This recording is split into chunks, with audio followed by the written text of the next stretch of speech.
Hey everyone, Rob from Southgate Media Group here. Before we get started with this podcast, we have a quick message. If this is your first time checking out the show, we love that you found us and we really hope you enjoy it. What we have to say is for the subscribers. If you enjoy our shows, would you please donate to help keep these going? We don't want to have to put traditional ads on these shows, but this does cost money. So we really do rely heavily on donations.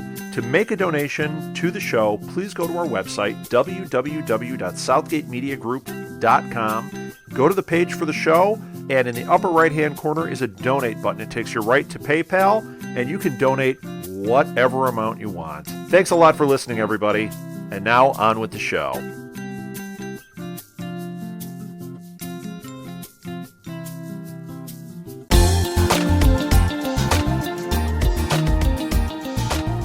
Hey, Prime Tech employees, welcome back to Prime Tech Files, the Southgate Media Group podcast dedicated to the show Heroes, and I look forward to Heroes Reborn as well. I'm Lilith. Joining me as always is Ricky.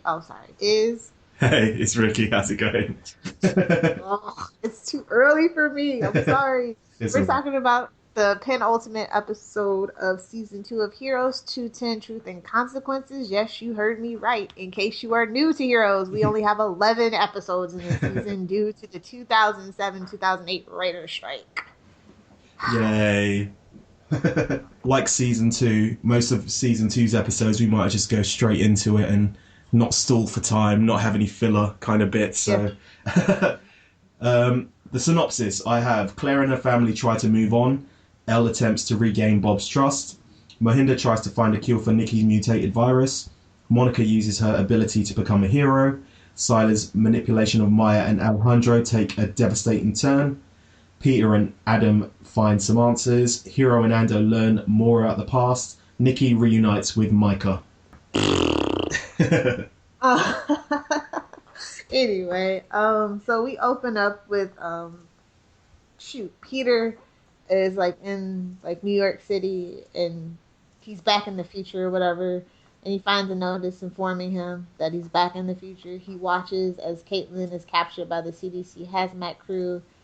He starts screaming her name, and then Adam tells him he doesn't need to yell, and then suddenly we're back in the Montreal warehouse, and then Peter starts explaining, and then the Shanti virus comes up, and Adam tells Peter of a woman named Victoria Pratt who recovered the virus from a young girl 30 years ago and attempted to make it a weapon. And then Peter goes, duh, we need to find her. Yep, and Peter's just like, yeah, let's go. We don't want to waste any time. We've got 45 minutes to tell this story. Well, we've got 90 minutes to tell this story, so let's go. No messing about.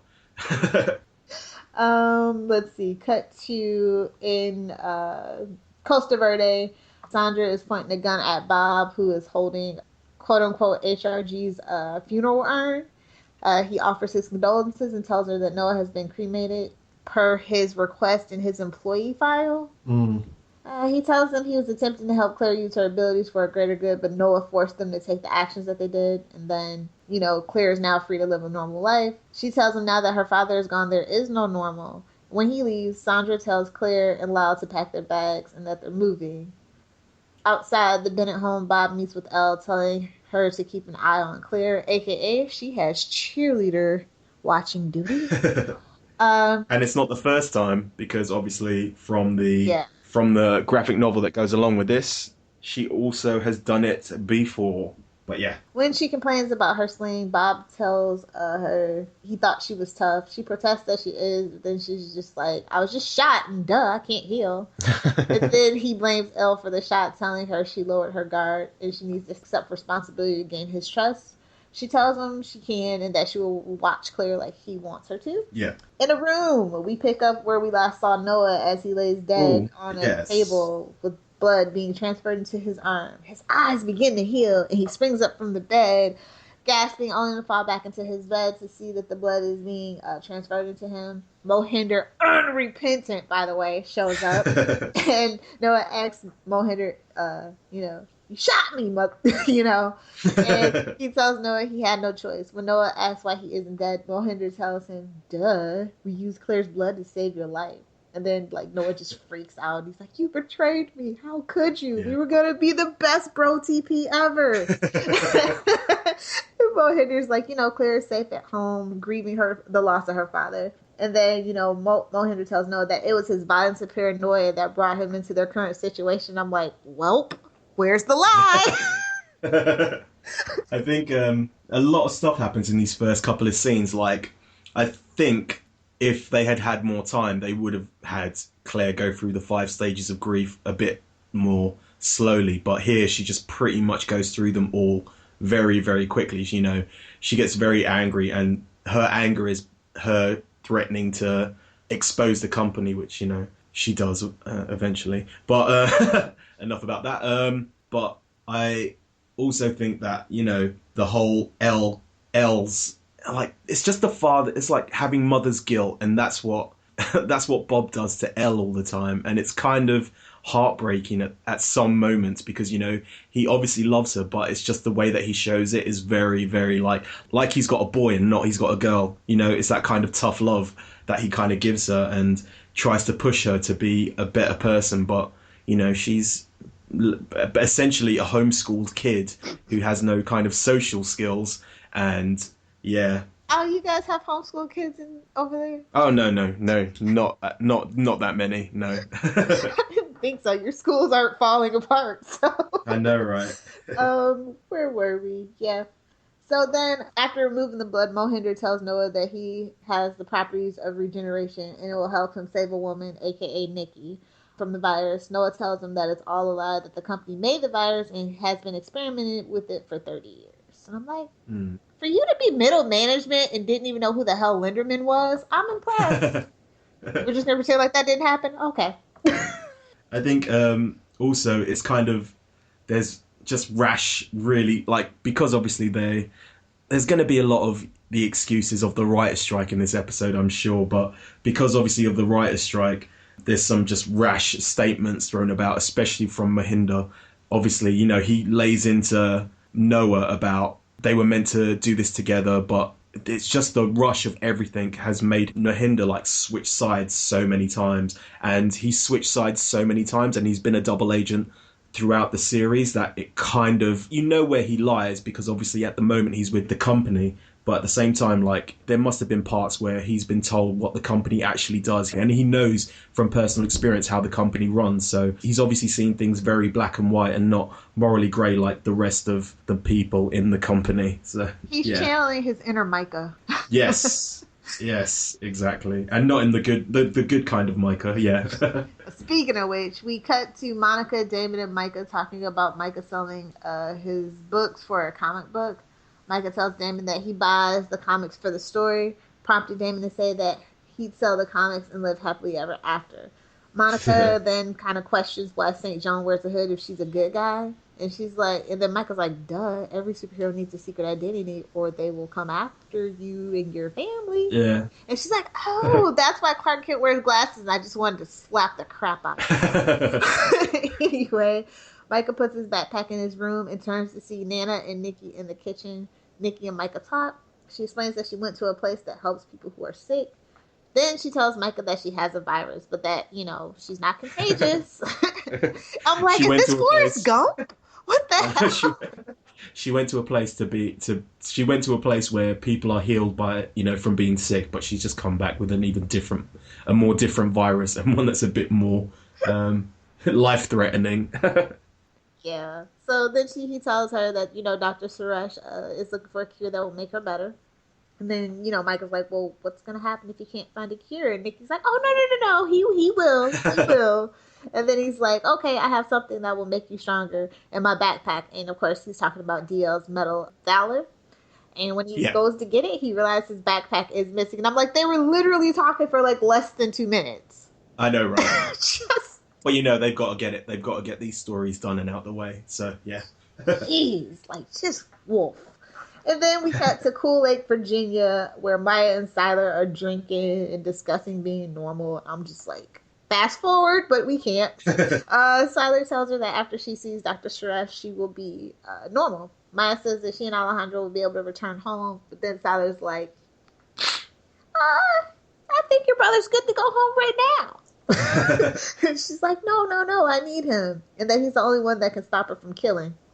And I swear to God, I was just like, when Sylar's like, no, I can help you control your own abilities. I'm like, we could have just killed Sylar right there. And then Maya would have pulled a Juliet and killed herself right after that. Boom, done.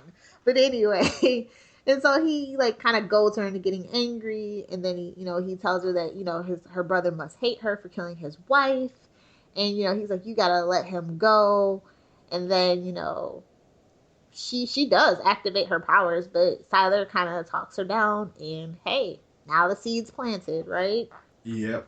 Well, she learns how to control her powers essentially on the first try, and much like Matt Parkman in the previous couple of episodes, it just kind of takes it away from the story, the fact that she can use her powers. She can learn to control her powers pretty quickly on the first try. Well, to be fair, she does kind of she's in lust with Sylar, so it's kind of like a motivator not to kill him, I guess, was the point of it. I suppose. I think for these past episodes, it shouldn't be hashtag heroes logic. It should be just hashtags writer strike, because that can be the excuse. That's the excuse that they can go to. Okay, but, that's what we're going to do for these next 2 episodes. Yeah, it had to be done. Obviously, they had to get her to use her powers, but what else can you say? It happened. It's like most of this episode, they don't give you time to breathe. They don't give you time to like process what you're seeing. It's just like, boom, stuff, boom, something else happens, boom, something else happens. Yeah, no foreplay at all. But Heroes has never been really good with foreplay anyway. This is just like... Remember we were talking about that episode where the review talked about the word tricked being used 28 times? Yeah, exactly. So, heroes being heroes is the way that I look at it. So we head over to Yamagata Industries with Hiro and Ando as they look at a photo of 12 people. He said he needs to find Kensei to get revenge. Ando is skeptical but tells Hiro that he saw Kensei on the Devo rooftop just before he pushed Kaito to his death. He asked how Kensei could live for over 400 years, and then he said, well, Kensei could heal from any wound, and perhaps he also survived time. Yeah. So Heroes realizes that, like Highlander, he must have left a trail. We cut to Searsmont, Maine, where Peter and Adam arrive at Victoria Pratt's home. Gun in hand, by the way. Peter, being Peter, suggests they try a less aggressive approach, but Adam tells him that Victoria cannot be trusted. So, Peter heads up alone, not, unarmed. I mean, the only thing that can kill him is his head being blown off. Exactly. He finds a woman in her garden who tells him she has never, ever heard of Victoria Pratt. Peter's like, nah, you're a liar. I think you are that lady, and I know that you work for the company. Then she pulls a shotgun out at him. And he tells her in 24 hours the Shanti virus will be released and that 93% of the world's population will be dead within a year. Curious to know how someone could see the future, he tells her that he's been there. And then he's propositioning her for help. And she tells him to go inside her house. And I'm like, really? I like her little line of, a time traveler. Yeah, that's how I feel, basically. Then we see Hiro, who finds a picture of young Victoria, Kensei, and Kaito. He looks at the back to see that Kensei is going by the name Adam Monroe. Realizing that name, Ando pulls out a packet with Adam's name on it. Inside, they find a paper dated November 2nd, 1977, which is an order to lock away Adam signed by Hiro's father. Before Ando can convince him otherwise, Hiro teleports himself to that day. Again! I'll never time travel again! Except for now. This Hiro has no resolve this season, dude. Anyway, so he teleports himself to that day, and they're at Primatech Research. Not to be confused with Primatech Paper Company. And Hiro watches as Adam is restrained by guards and is told by Kaito that he is a traitor. Adam tells Kaito that he tried to save the world, that to release the virus would be good for a world full of famine and constant war that disregards the environment as well. Kaito tells the guard to lock him up and throw away the key. Kaito turns on the alarm and enters a room which Victoria is in. She tells Kaito that Adam was looking for strain 138, a strain powerful enough to start a global pandemic. Then why the crap, did you make it? Just anyway, Kaido thanks her, but she tells him that he needs to shut down the program. He asks for the strain and tells her that he will lock it away in Odessa, Texas. Of course, because that's where all the real stuff goes down. She tells him that as long as it exists, they will not be saved. And then Kaido tells her that the other founders would not allow that. And concerned Victoria tells Kaido that Adam had help. Ooh, seeds are planted. Victoria tells him that she would no longer be a part of the work. I kind of like the way that Adam's rationale is at this moment, because obviously he's seen the world, he's seen it come and go, and he's seen wars and famine and everything. And obviously everything's kind of a cycle. So he kind of sees that it's coming up to that next kind of approach of, we're going to have to kind of get rid of some people on the earth. And that's how he does it. And at the same time, what does he care? He's not going to die. He's just going to see everyone die and then, be able to repopulate. It's like he's trying to reset the board. Well, he basically said that. He's like, well, God washed away all the stuff he didn't exactly. like. Obviously, like from the last couple of comics, he's said, he sees himself as a god, because basically that's what he's doing. He's just seeing the world grow and destroy itself and then have to restart. Well, obviously he's not going to do anything to Kato because he needs Hero to happen. Otherwise, it's going to be a little paradox type thing. But I don't know why him and Kato seem like they're kind of... Oh, no, don't worry. I went off on one there and I lost my train of thought. So, yeah, we'll cut that. So, cut to present day Searsmont at Victoria's house. Peter is led inside at gunpoint by Victoria. She tells him that she's been expecting someone to come after her.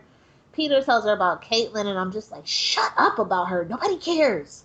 And knowing where the virus is will save her. She tells him of the mutated strain that will kill everyone. Peter returns to Adam and tells him that the virus is in a company storage facility in New Mexico. So right there, we knew she was full of crap. Peter tells Adam there never was a facility in New Mexico. Then he's suddenly shot by Victoria and thrown back into the windshield of the car. She shoots Peter, who falls back, telling him that if he's working with Adam, she doesn't need to know anything more. About to shoot Adam's head off, Victoria is knocked out by Peter, and then Adam brings her up to her own house. Boy, talk about rubbing salt in the wound. Dying in your own home. And with your own damn gun. Well. I don't know, but that would be even worse. Anyway, cut to Alejandro sitting in a hotel looking at a printout of a New York Chronicle article about a man named Gabriel Gray who murdered his mother. I'm like, really? That made the papers? Really? Okay. When Maya excitedly bursts in and tells him that she can control her powers without him thanks to Sylar, then he's like, see, I'm not the only one with bad taste in significant others. See? And then... Maya doesn't believe him. And then he's like, dude, we gotta go. We gotta get away from him. And then Sylar walks in and goes, is everything okay? And then Maya tells him about the article. And she's like, tell me it's not true. And then he's like, no, I did kill my mom. But she thought I was a monster. And he's like really pushing all of Maya's buttons. Yeah. And so, he says it was an accident. I think this episode has made Adam and Sylar, they're just very clever at this moment in time. Obviously, Sylar's got no powers, so he has to kind of use his smarts, but the way that they're able to manipulate the people that they're with and deceive them is just, it shows how clever they are. And it's very, especially for Sylar, who has no powers, just his powers now are his words and the way that he's able to manipulate people. So I think that's really good. Let's be fair, I'm not gonna say Adam's like a master manipulator, because Peter's superpower is being gullible. Let's just clear that up. And I have a point about that a little later. So they kind of make up, and she still is gung-ho about going to see Dr. Suresh with Sylar, and she's like, yo, Alejandro, you can hit the bricks because I know you hate me because I killed your wife. And it's just all bad. So, But that's Sylar talking again, isn't it? That's Sylar talking for her. You sure he didn't secretly have puppet master powers? That's what it feels like. But no, I like the way that he's able to paint himself as the victim, because that's all you have. Well, to be fair, if Peter's gullible, let's be honest, so is Maya. But that's what they needed. It's what they needed to get this episode done. Not the heroes we deserve. The heroes the writers needed to service the plot. Hashtag writer strike once again. Oh, God. Yeah. If people are taking shots for that, they're going to be so drunk by the end of episode 11. Adam ties up Victoria. She tells Peter that he's helping Adam to release the virus, not save the world from it. And Peter's like, no, he wants to destroy it like me. And then she says 30 years ago, Adam broke into her lab to release the virus, but she stopped him. Now he's trying to do it again. Adam responds by telling him that he broke into the facility to stop the company from putting the world in danger. She asks if he killed Kaito, and now it's her turn. He tells her he's trying to save lives. Victoria calls Adam a killer along with Peter since he's helping him, just like his parents. And I'm like, oh. Oh, no, you didn't. You wish you had the balls of Angela Petrelli. But he responds that she was a part of what will kill people. He asks where the strain is and is able to telepathically find its location. Guess where? Odessa, Texas. He should have known in the first place, honestly.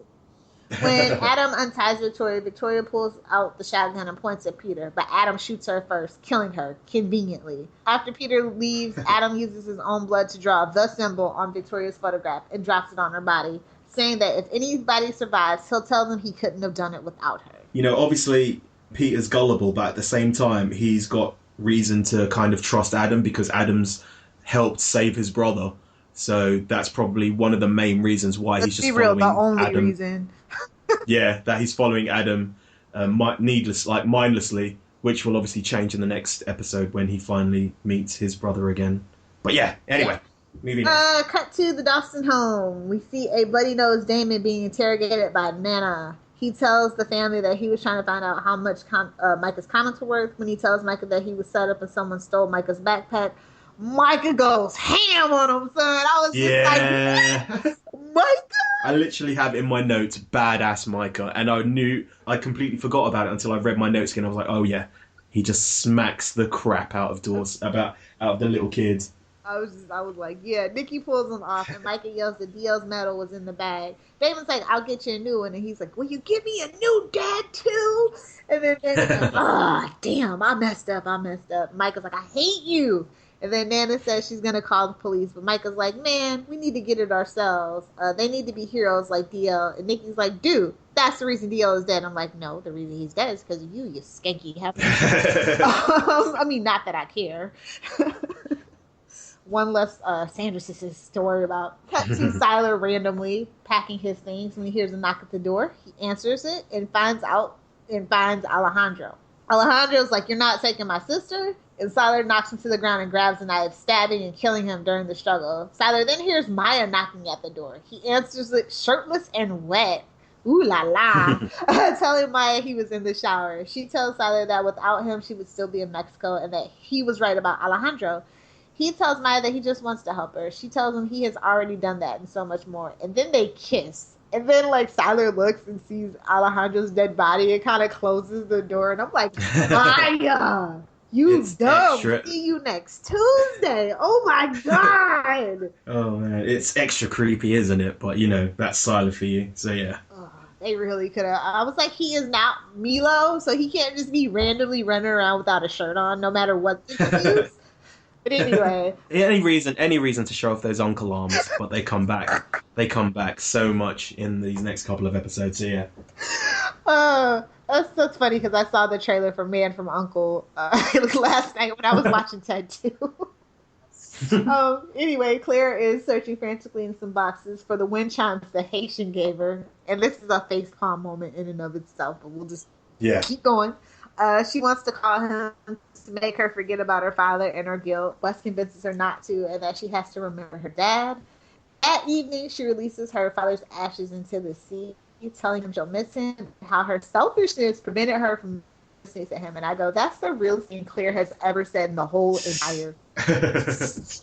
But also, why is she the only one who gets to, say any words? Why is her family, why is the other two so far behind her? Why is Mama Bennett not the one who's going to be throwing out the ashes? Claire, you goddamn Mary Sue. Everything's got to be about see you next Tuesday. Crazy. Exactly. Just she's a main character. That's the only reason.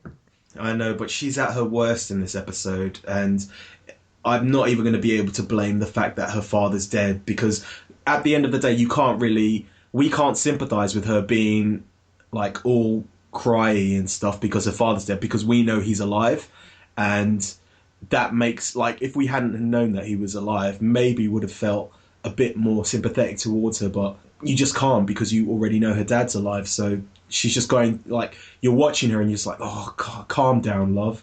It's not that bad. That awkward moment where Ricky gets extra British in the podcast.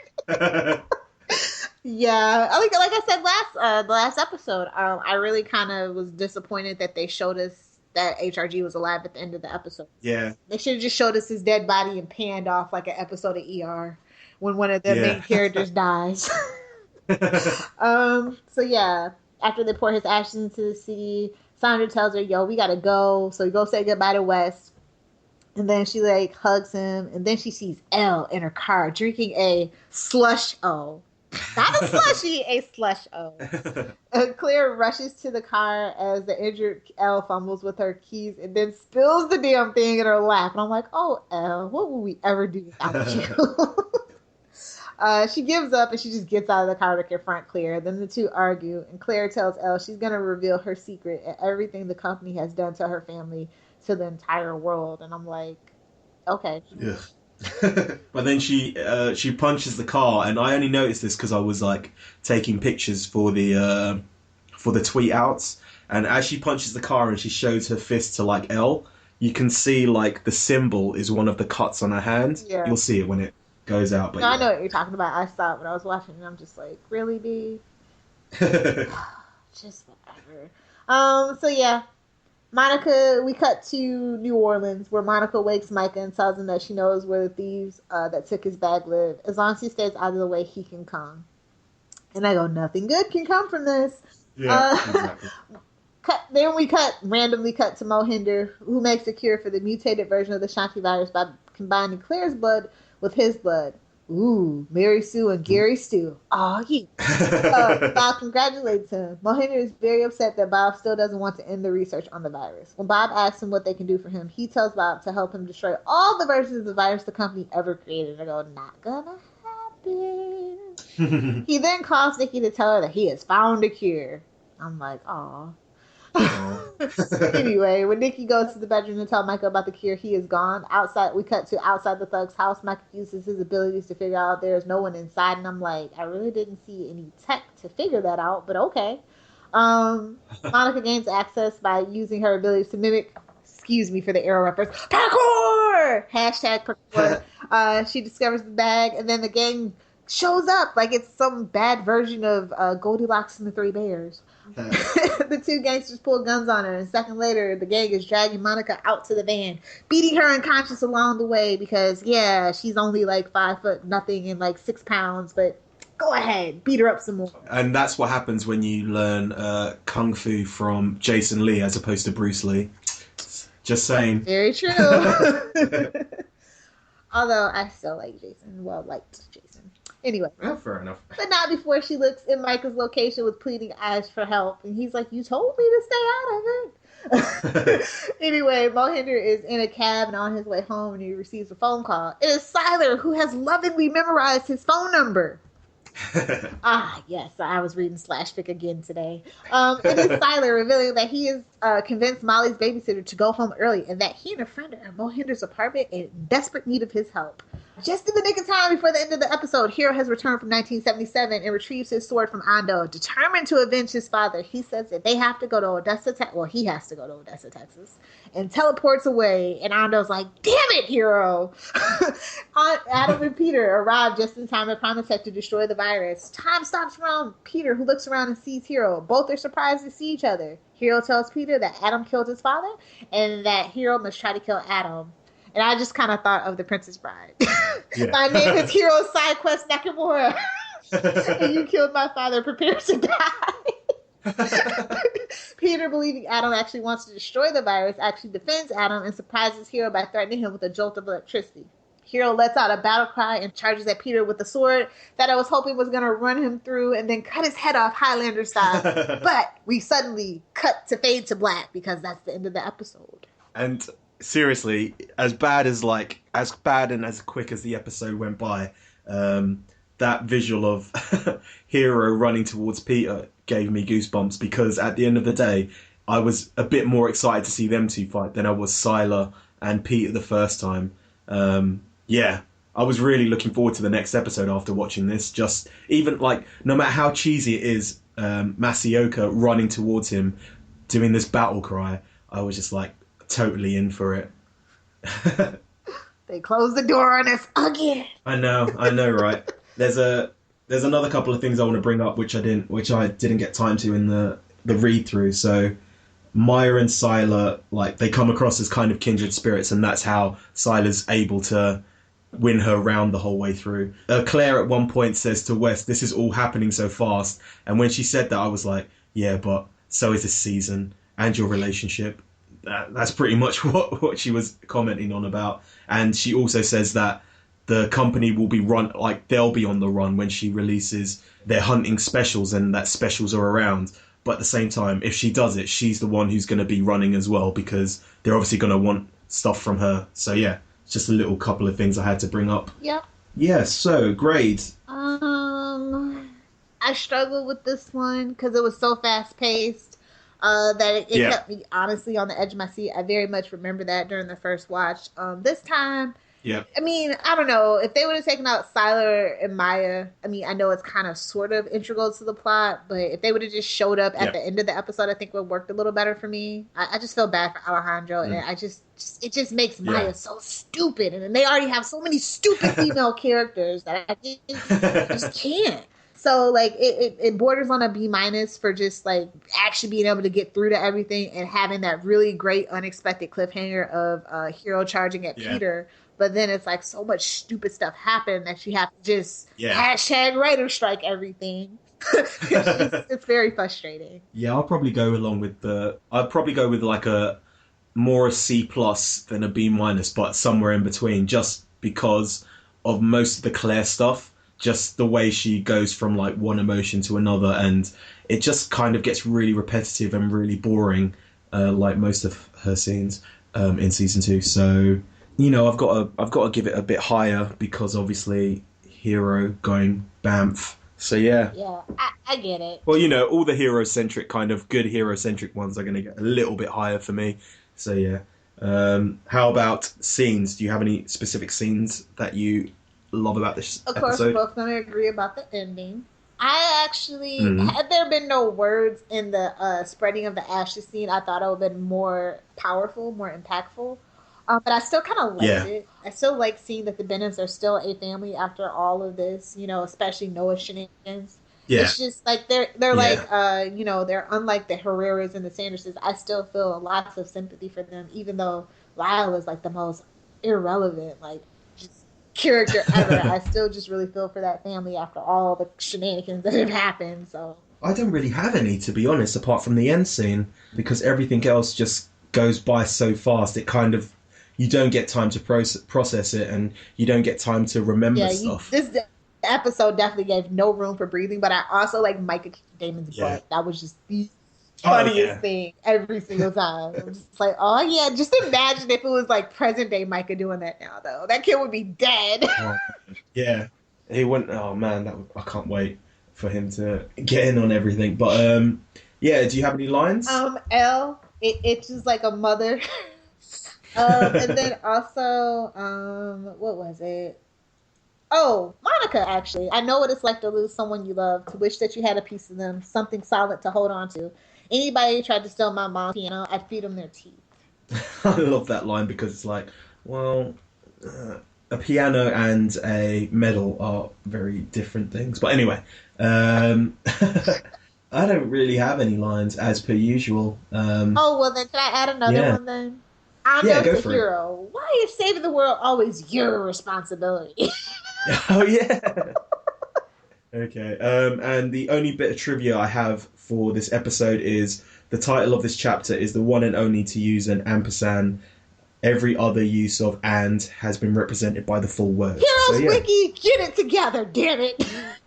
I know, right? Give us more. What is that? So we'll move on to Elle's first assignment. I love this which one, is actually. One of my I kind of dug it. Let me just pull up. Are we doing both parts?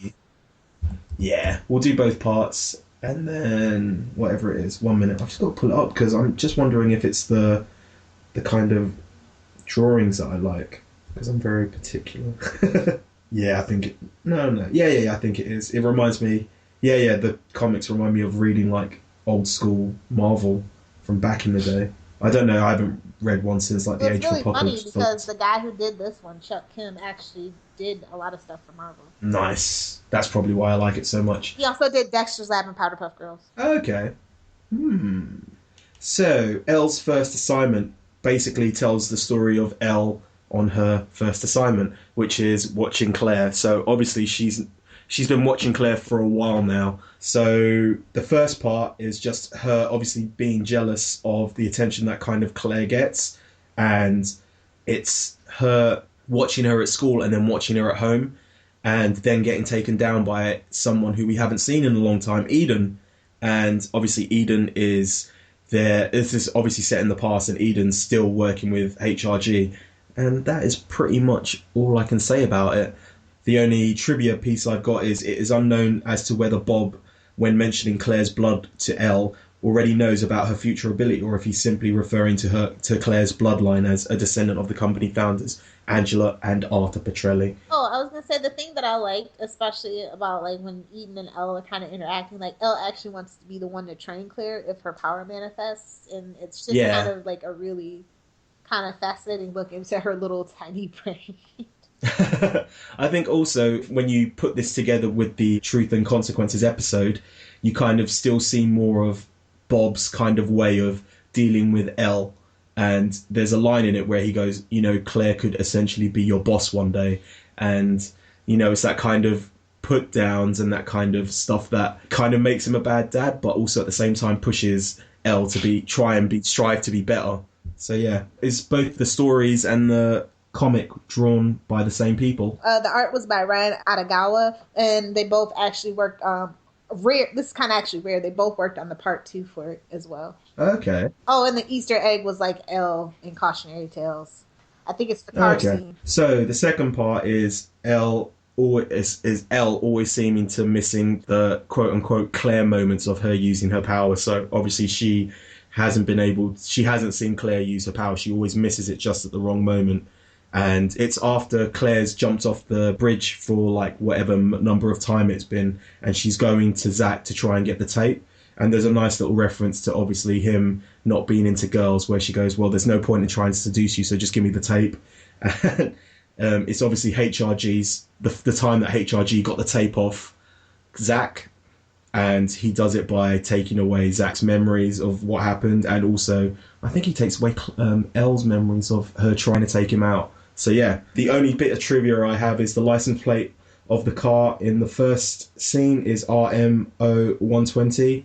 This is a username Ryan Odagawa frequently uses for himself on the internet, and has been seen in a number of the heroes' graphic novels. Yeah. So yeah. I want to talk about the behind the scenes image really quick, because it's a picture of HRG and Eden. I totally forgot, like, I was talking to somebody and they were like, hey, I know you don't watch Grey's Anatomy, did you know that Eden shows up in that? And I'm like, really? What? Yeah, and she dies from a gunshot to the head, though it's not self-inflicted in Grey's Anatomy. And that's what we were kind of giggling about the other day. Oh man, cool. Yep. Next up we have Normal Lives, which is set 3 months ago, and it's basically the journey from Odessa to Costa Verde, and it's showing that even though HRG has said he's giving up the line of work that he's been working on, he can't stop working. So they end up at the diner, and he remembers one of the guys in there who was a special who has the power of crumpling, which sounds really lame, but yeah, it's him basically living his double life once again, trying to pretend to be the family man and at the same time going out and doing his job. So it's him getting rid of this crumpling man named Marcus. The trivia I've got is the word Soma appears next to the phone in the wall in the alley behind Kenny's diner. It appears later in the license plate of the Bennett's Nissan. This is a word used frequently in the graphic novels drawn by Micah Gunnell. The graffiti originally had a political message: stop Bush. Micah Gunnell, an admittedly politically minded person, removed the anti-Bush message before the novel was released. Next to the phone Noah uses, a message is written on the wall for a good time, call 310-555-1234. This is not a valid number and would bring you... Ugh, that's Los Angeles area code. No. So, yeah. Oh, that's brutal.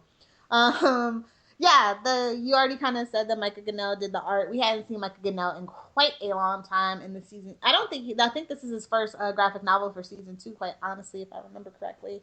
And then the Easter egg was HRG and Claire from some still from 4 months ago. So, yeah. Cool. And now we will move on to emails. Blah, blah, blah. Hopefully there's an email to put in here. And just in case... And now we might as well just go straight onto shameless plugs and self-promotions. Lilith, do you want to start off with yours? Well, you guys know you can find me on Twitter at Lilith Hellfire. I am on Tumblr. It's lilithhellfire.tumblr.com. I, of course, have a blog dedicated to comic books and pop culture. So if you like those things, please check it out at littlepopculturevulture.blogspot.com. We want to encourage you guys, if you are using iTunes, to rate, review, and subscribe to us. Please remember to download the episodes because streaming does not count.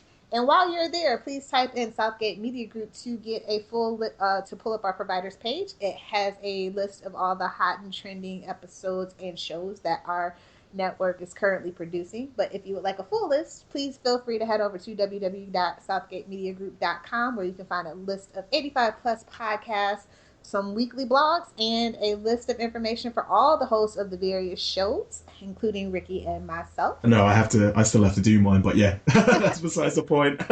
You can email primatechfiles@gmail.com with all your thoughts on the Heroes episodes, all Primatech episodes, or just for any questions about the show, whether it be Heroes or Heroes Reborn, or for me and Lilith as your host. If you want to ask us any questions, we might answer them. You can listen to us on the following places. Just follow us on Stitcher and iTunes. Just search the word Primatech Files. You can bookmark our Libsyn, primatechfiles.libsyn.com, or you can favourite Southgate Media Group on SoundCloud. You can check out all our social media. Just search the word Primatech Files in Tumblr, Facebook, Clamour, and YouTube. And also on Twitter. Every week we live tweet 2 episodes every Saturday. All you have to do is follow Primatech Files to find out which episodes, and also use the hashtag Primatech Files to join the conversation.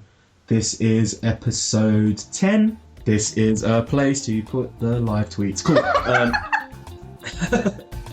You can find my writings at quanmagazine.com, thepeoplesmovies.com, or mainly at tvbinges.com for all your binge watching needs and to create your own binge. And we will also help promote any TV binge that you want to do.